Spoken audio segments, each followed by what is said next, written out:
बहुत कुछ होगा जी।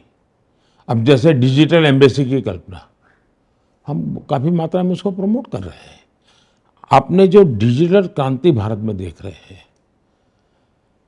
शायद मैं समझता हूँ उस गरीब को एम्पावरमेंट का एक सबसे बड़ा साधन ये डिजिटल रिवॉल्यूशन है।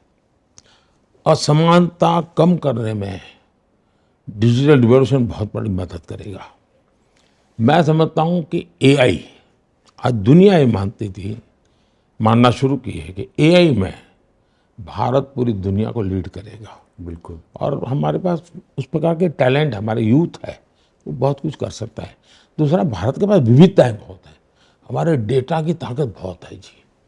दूसरा, आपने देखा होगा कि मैं अभी कंटेंट क्रिएटर्स को मिला था, गेमिंग वालों को मिला था।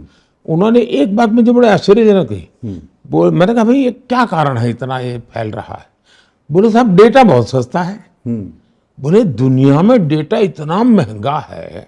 बोले, मैं दुनिया की गेमिंग कंपटीशन में जाता हूँ तो इतना महंगा पड़ता है।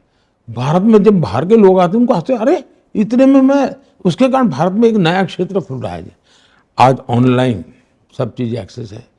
कॉमन सर्विस सेंटर साहब करीब 5 लाख से ज़्यादा कॉमन सर्विस सेंटर हमारे, यानी एक प्रकार से हर गांव में एक, और बड़े गांव में 2-2, 3-3 कॉमन सर्विस।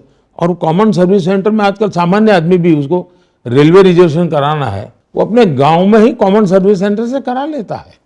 ये जो सिटीजन सेंट्रिक ये जो व्यवस्थाएं हुई हैं, इसका बहुत फायदा। और मैं कभी कभी गवर्नेंस में मेरा एक अपना फिलोसॉफी है, उसको मैं कहता हूँ P2G2। मैं कहता हूँ pro people good governance, P2G2।